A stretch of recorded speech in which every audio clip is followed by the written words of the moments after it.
In China Grove, North Carolina, stands an old schoolhouse, once filled with the laughter of children, now filled with relics of war and local history. Its vast collection of over 2,000 military uniforms and 5,000 artifacts have been donated piece by piece by generations of local families who call this place home. But the attic has no insulation, making it difficult to protect the collection from heat, humidity, and long-term damage. This is their fight to save history.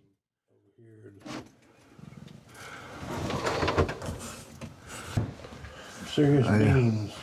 Okay, yeah, I see. It's just wood. Yeah. Needs some insulation. Yeah. One of the things that's always impressed me about this museum is that 90% of what you see in here today was donated by folks from within 20 miles of here. We had a program that started back before COVID hit where we were bringing all 21 of the elementary schools, the fifth graders, in for a 2-hour field trip. And it was so neat when the kids were coming through looking at one, all of a sudden you'd hear a kid start hollering, "There's my grandfather, there's my grandfather." In a little Texaco station off Highway 152 in China Grove, North Carolina, history didn't sit behind glass cases. It hung from the walls tucked between the cans of motor oil and stacks of tires. Bob Malt owned this little gas station. During World War II, Bob's friend Dan Ritchie was drafted with his private helicopter to search for German submarines along the coast of North Carolina. Dan Ritchie, during the war, World War II, he took his personal airplane. He was a member of the Civil Air Patrol, as you can see by his documents there. He took his personal airplane and went to the North Carolina coast, and he flew between Wilmington and Morehead City looking for the German submarines. A lot of people don't realize German submarines were sinking ships off the North Carolina coast. When Dan came back home, he had more than just stories. He had flight logs, records, pieces of history most people would have just locked away. Instead, he asked Bob if he could put them on display in his Texaco station. Before long, local farmers and families from all over Rowan County started bringing in their own military keepsakes, uniforms, medals, and letters written from the front lines. The Texaco station turned into something more than just a place to fill up a tank. Locals didn't just stop by Bob Malt's Texaco station for gas. They came for a break, a cold drink, and a pack of crackers, while they took in the ever-growing displays of military artifacts. Farmers on their way home from the fields would lean against the counter, swapping stories as they admired the uniforms and medals now lining the walls. Veterans would stop in, some just to look, others to add their own piece of history to the collection. It became more than just a gas station. It was a gathering place where history wasn't just remembered but shared, one story at a time. But the collection outgrew the little gas station. Bob and another close friend, Frank Albright, spent decades preserving these artifacts, and they knew they needed a new home. In 2004, that home became the old Patterson School, a 1936 elementary school that had once been filled with students but sat neglected for years. They worked tirelessly to move the collection room by room into the school's classrooms, dedicating each one to a different branch of the military. Now the Price of Freedom Museum houses over 5,000 artifacts, every single one of them donated by local families. Today, Bob Harrison guides me through this incredible museum, showcasing its invaluable artifacts and rich history. He also takes me up to the attic, where it's clear that insulation is urgently needed to protect these priceless pieces of the past. Then we have a 48-star flag. We received it earlier this year or last fall? Yeah, last fall. Yeah, it was last fall. Mr. Goodman come in and one Sunday afternoon carrying it. He said, I got something here y'all might be interested in.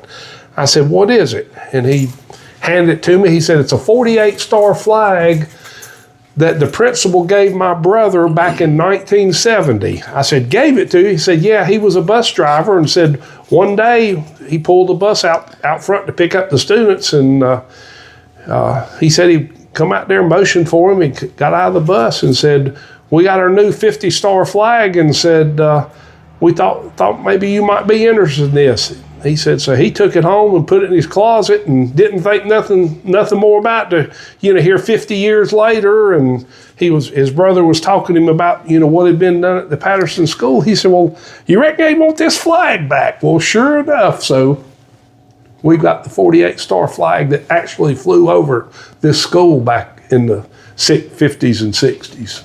As you look at the hallway, you see there's a number of paintings. Most they are by John Hartley. He's a local artist. There's 75 paintings that we display in the hallway of John's work. We have one of the military door seal that shows what room it is, and then once inside we have a 5-foot enlargement of that same. We'll start in here at the Army room, and there shows the I said 5 foot, I guess that's closer to 4 foot. There's not really any rhyme nor reason. Just whenever Mr. Malk started adding things in here, he would point where he wanted something, and our group of volunteers would mount it on the wall. As more items came in, we had to go back in some cases and tighten things up. This photograph gives you an idea of the condition of the building whenever Mr. Malk got it, and we started the renovation, and then we have the before and the after. We have some of our World War I items. When you figure that World War I's now been about 108 years ago, to me it's remarkable that there's anything all left. Back then the uniforms were typically made of wool, and of course we know how the wool moths love to eat up uniforms. We got several World War I uniforms up high, and if you look closely you can see where there's a few holes there where they've gotten into the moths. But you figure, the veterans come home 108 years ago, they put that uniform back in a closet, and it was pretty much forgotten until a number of years later. Maybe they took it out for a reunion or something like that, and then I guess whenever they passed away, the kids and the grandkids got it, and ultimately some of them ended up here. But considering the age, I think they're in remarkably good condition. On the table here, we have some Vietnam era items. We have a couple of mannequins throughout the museum. This one here commemorates Francis Curry. Francis Curry was a Medal of Honor recipient during World War II during the Battle of the Bulge. This here is one of them. This is a surgical light system out of a MASH, Mobile Army Surgical Hospital unit. Now, how somebody ended up bringing that home from the war, I can't imagine. But nonetheless, stranger things have been donated. So much in here you could probably visit every day for a while and not see everything. When we're working, we'll say, "What is that? Where'd that come from?" Who brought that? We're seeing something that we hadn't seen. Bobby's been here for 20 years. Yeah. We have, Korea, Vietnam, now with Desert Storm and Iraqi Freedom and all these other Mideast conflicts, now with the veterans, for like Desert Storm, that's been 30 years ago now. It's hard to believe that much time has passed, but now those veterans are, they're downsizing or upsizing and moving or whatever, and they'll call and say, "Hey, I got some uniforms from 20 years ago. Are you interested?" I spoke earlier about John Hartley, the artist. His father was in the 11th Airborne Division, and John kind of put this little display together commemorating what his father did during World War II. Some old radios? Or? That's some kind of like a sonar or directional finder or something. I'm not an electronic person, so. But again, it just amazes me that the items that people will come in here to show or donate. Yeah, that painting's amazing. Oh, the detail like this one, inside a submarine. That's the one that gets me.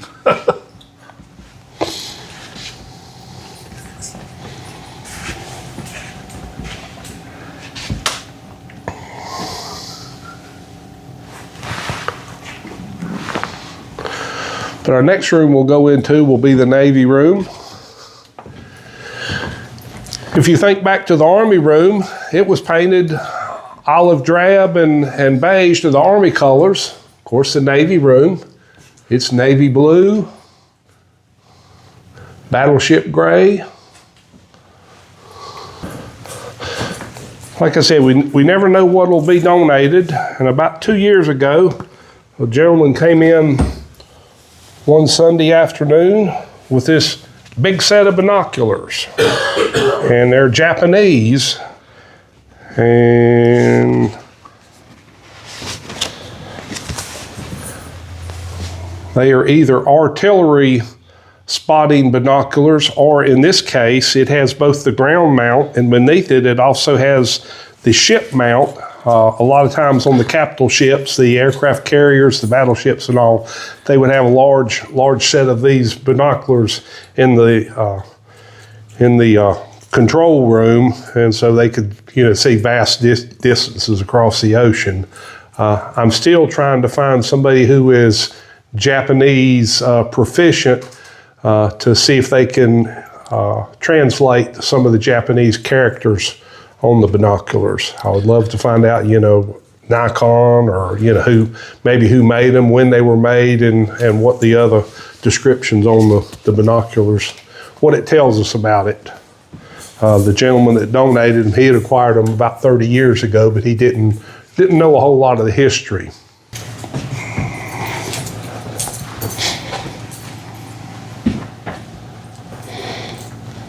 That guy's an amazing artist. He is.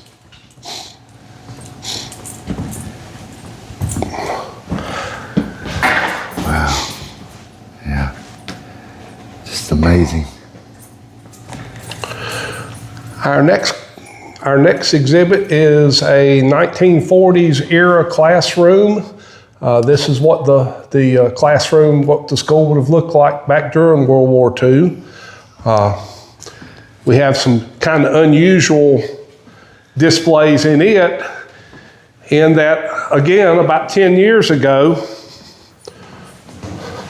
a lady came in one Sunday afternoon and she says, "I've got something out in my car you might be interested in." And I said, "What's that?"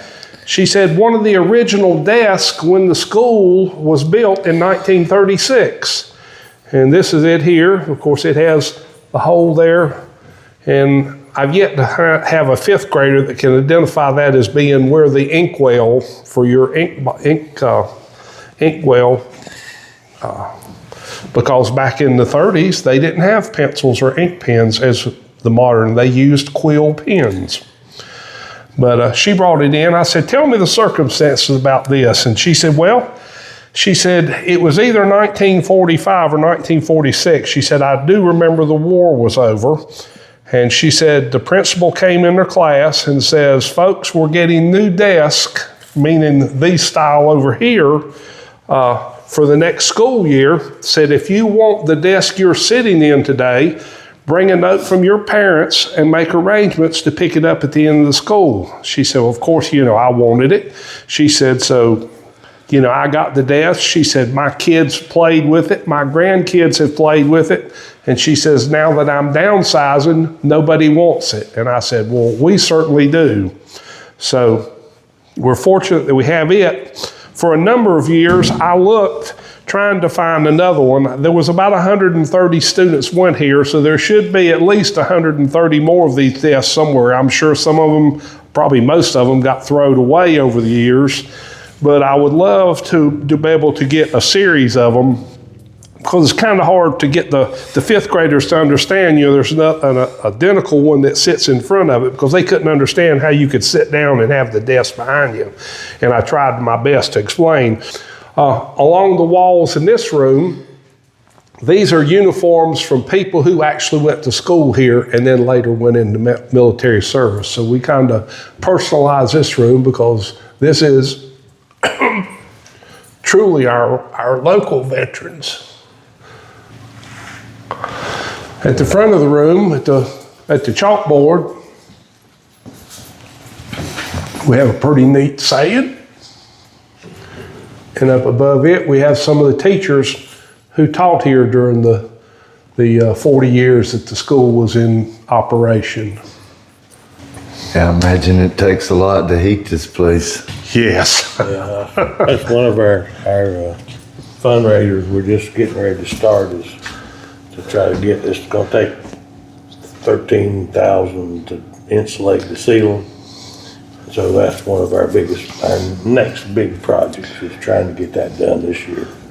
We've never tried to heat, but this past fall, it was kind of an experiment when we found out the cost of the insulation. Like, wow, is that going to be cost effective? So for a period of about 6 weeks, we kept the heat on in November and December. Of course, it was unusually cold, but our power bill was it was $900 and some for 1 month, and then the period in December when it was really cold, our power bill was about $1,050. So obviously, insulation in there would make it, but we would love to be able to keep it constant temperature year round, because the fluctuation in temperature is not good on the uniforms. It's certainly not good on these paintings, as well as the other exhibits. So, that's definitely a need that we have.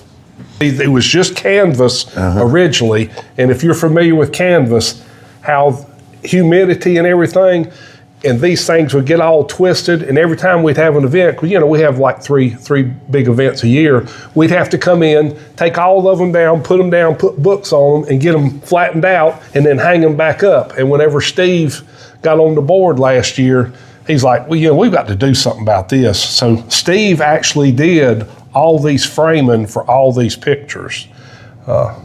He did a couple different types. Ended up with the wood burning, which I think certainly brings out the best in the paintings. Yeah. But yeah, Steve did, I don't know how many countless hours he spent cutting up boards and nailing together and then mounting the.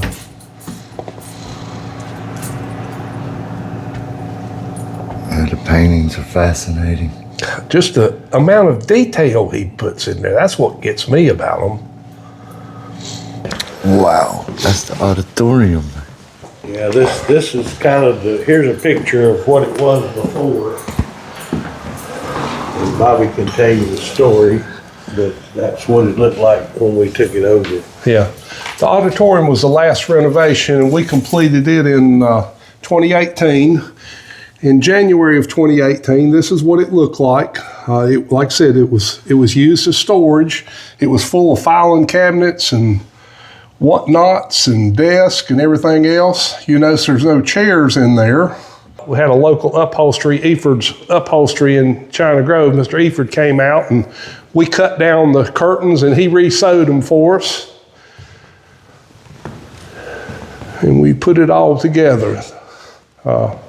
Starting in the summer of 2018, once we completed this, Mr. Malt started what he called the Old School Gospel Series. And his thought process was this would be a good place for have various bands come in and play different types of music throughout the year. So we had, I believe, 2 concerts in 2018. 2019 started, we had 4 or 5 lined up, did real good, and then 2020 the COVID hit and shut us down. In 2023, whenever they took some of the restrictions away and we were starting to start back up, to our dismay, because like everything else, the gospel groups couldn't form, so the bands either broke up or, unfortunately, in a lot of the cases, band members passed away from the COVID. Typically gospel is an older segment of our population, and they were more prone to the effects of the COVID. So we've had a little difficulty getting that restarted, but this past year, we did 3 concerts, and we've got 4 scheduled for 2025. When we get back up to the front, I'll show you one of our schedules up there. But these radios, they're really old too, aren't they? Yeah, that's 20s and 30s era. My nose done started running. I'm about froze. About a popsicle. And I'm sorry, I apologize that, but we can't afford to keep the heat on. I know. I thought earlier, I was like, it's a little chilly. I can handle it. And I was like, now my hands is even Here's the thing about our, put this where you can see it there, what we call our old school gospel series. Okay. Like I said, we're primarily World War II, and Steve said, we need to do something for the Vietnam and the Desert Storm.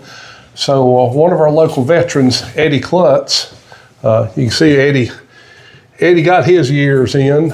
He was in the reserve, and he had donated some items over the years, and we decided, Steve said, we need to do something for the Desert Storm and Iraqi freedom and all the Mideast veterans. So we called up Eddie, and Eddie, you got anything else? Man, I've got anything and everything the Army ever issued to him. So here at the bottom, we got three different sets of these different kinds of camouflage that he had over the years. But he got to digging around. He brought us a half a darn pickup truck load out of here of different gear he had over the years that, they phased it out, and, most of the guys, they just chunked it in the dumpster. But fortunately for us, he brought it home and kept it. But put together a pretty neat display, I think. In the building, the Marine Corps room. A little bit of bias there on his part.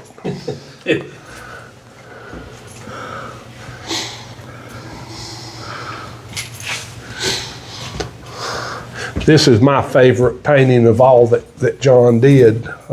I remember, just like it was yesterday, the day he come carrying that one down the hallway, and he had it carrying him about 50 feet away. I looked at him like, why is he bringing a photograph? And he got a little bit closer, and I realized it wasn't a photograph. But it was ironic, because about a week earlier, I was reading a novel about the Vietnam War, and they had a similar photograph where the Chinook was making a mountaintop, dropping off, because there wasn't enough room there to set the whole thing down. So he just set down the rear wheel and dropped the ramp, and the troops come out, and John come carrying that. But from the distance, it looked like a photograph, and I his ability, that just blows me away. But as Steve said, our next room is the Marine Corps room.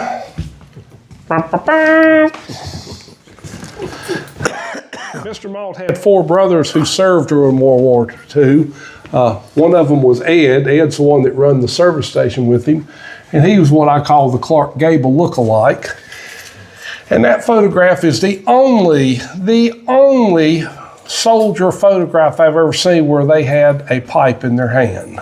I'm sure there was some kind of military regulation against that, and I don't know how he got by with it. But his other brother, or one of his other brothers, Ed, and this is Ed's, Jim. His other brother is Jim. Jim was a crew chief on the B-24. And were Mr. Malt still alive and doing this tour, he would say, now let me tell you my other story. He said, because I had 4 brothers, he said, every day I was at the mailbox waiting for the mailman to come to see if one of my brothers or one or more rode home. He said, for that particular day, he said, this was the spring of 1943. He said, I wasn't. He said, the mailman pulled in the driveway, burp, burp, blew the horn. He said, I come running out of the house. He said, Bobby, I got a big one for you. He said it was a cardboard box about this long, this big, addressed to his father, no return address. They opened it, and up here on the ceiling, you see that Japanese rifle. That's what was in the box. No letter accompanied anything. They had to wait 2 more years till 1945 when the war was over and the boys come home to, as Paul Harvey would say, the rest of the story. Jim was a crew chief on a B-24, and he reports that in the spring of 43, they were coming in to land on one of the captured Japanese islands in the Pacific. And as they came in to land, Bobby Harrison doesn't just know these artifacts, he knows the people behind them. Every medal, every uniform, every letter has a story. And Bobby spent years learning and sharing each one. He'll step in front of a jacket and tell you where it was worn, who wore it, and what they lived through. You could come here every day of the week and still not hear it all. Because what's preserved in this museum isn't just military memorabilia. It's the memory of the local men and women who served, told one story at a time. And while you're taking, we certainly got to get Steve Stroud and his boyish little grin there in that photograph.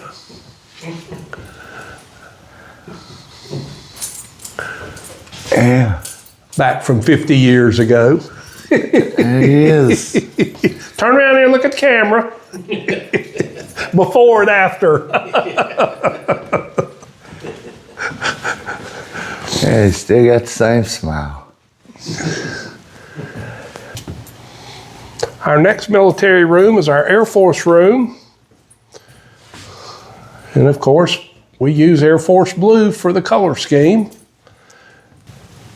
And if you look overhead, because it's the Air Force room, we've got lots and lots of airplanes. About 5 years ago, one Sunday afternoon, a gentleman came in carrying a replica of the Enola Gay and another World War II era bomber. And he said, I've been doing models for about 30 years. He said, my wife recently passed away. He said, I've got to downsize. He said, we were in a 2-bedroom apartment and I've got to move to a 1-bedroom apartment. He said, and I just don't have room for these. I said, how many you got? He said, well, I probably got 40 or 50. I said, yeah, we'd be interested in them. So I made arrangements with one of my friends with a 12-passenger van, and me and him and another guy went to get them. And I got to thinking, well, it was this model here was one of them, and then the Enola Gay, which is the other big model. I got to think, if he's got 40 or 50 and they're all that size, I said, they won't fit in that van. So I lined up another 12-passenger van and 2 more guys, and we went and got them, and we didn't get 40 or 50. We got 105, and we didn't get all of them. I don't see how the man and his wife, there was literally a path through the rooms where I don't see how they kept from falling over him, because he was in his 80s. He was a Korea veteran. At this point in the tour, we leave the military portion and we come to the home front. As I alluded to earlier, this was originally the cafeteria for the school when it was built, but Mr. Malt turned it into a 3-room replica of the Malt household during World War II. It's the upright butter churn. Yeah. This is the church wall. Back in the early days, all the churches had always got a plate made that they sold to the members bought. And the memory of the church, and Bobby wanted this to be his church wall. Yeah, this was in all the local churches. This was one of the last projects he started before he passed away. So back during the war, it was church and family. They were one and the same. Everybody went to church, and there was a lot of praying to get the troops home safely.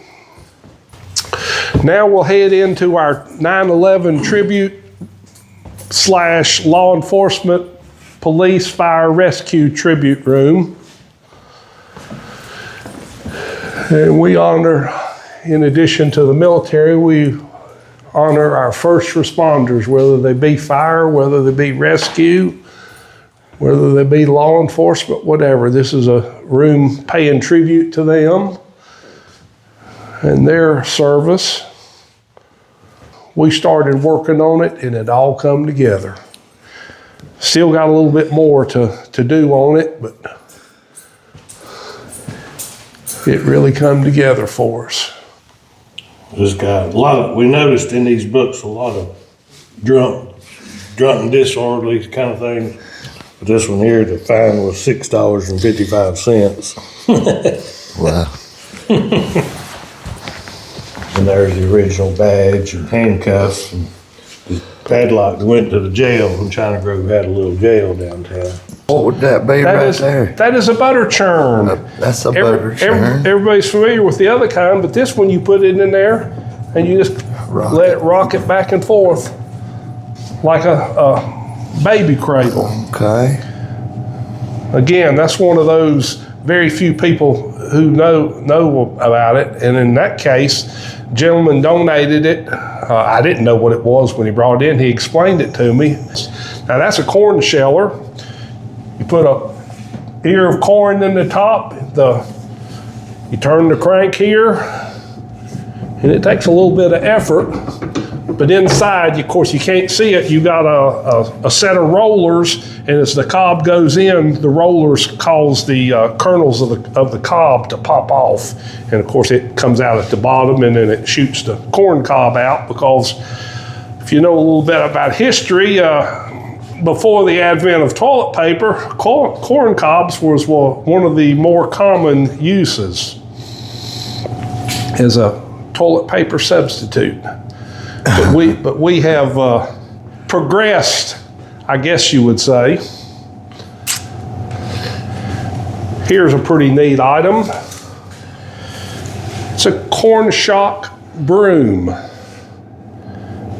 And again, people don't realize, 50, 60, 100 years ago, you couldn't just run down to your Walmart or Kmart or whatever, or get online and tell Amazon you need a broom. You had to make your own. Albert was a really neat guy. He was real quiet, soft-spoken, but after he got to know you a couple of years, and he had some stories to tell from his exploits over in Vietnam. But we decided to put this little display together to honor him, to give tribute to him and all our other Vietnam era veterans who, if you know much about your history, they weren't treated kindly when they came home. It's a kind of a black spot in my mind's history of the way we shouldn't treat veterans, because they didn't ask to be sent over there. They volunteered, and they were sent or drafted and sent over there, and they had a mission to do, and they did it. We had a guy last fall, he was in his 70s. He had went to school here, and he was like a kid in the candy store talking about, well, this is Mr. So-and-so's class, and this is Miss So-and-so's. His story here was that they sold ice cream out of this store sometime probably in the afternoon after lunch. And they had this as an ice cream store. So we decided we'd make it our little store to sell t-shirts and hats. Okay. A little fundraiser thing. Do y'all ship any thing out, like any shirts, if You know, somebody seen the video and wanted a Yeah, shirt. You know, because some people, they like to donate, but Yeah. most people, they want something. Yeah, yeah. You know, if they could get a shirt with a donation, they would Oh, yeah. We'd be more than happy to ship it out. Okay. You can feel the difference in temperature up here, so that's why we're struggling to get some insulation up here. Serious beams. Okay, yeah, I see. It's just wood. Yeah, Needs some insulation. yeah. How many square feet is that of? Just kind of stepping it off and rough guessing, I'm gonna say this front building's 12,000 square feet plus the auditorium. That's another 4,000. So you're talking 16,000 there, and then that's five. The big building don't matter, it's done. Yeah, but I mean that's 5,000. So that's just kind of for Yeah. a lot of insulation. A lot of insulation. The Price of Freedom Museum holds more than relics. It holds the heart of Rowan County. From the veterans who served to the students who once walked these halls, this collection was built by the hands and hearts of this community. But without insulation and essential repairs, both the artifacts and the old schoolhouse that shelters them remain at risk. If you'd like to help protect this piece of Rowan County's story, links to support the museum are in the description below.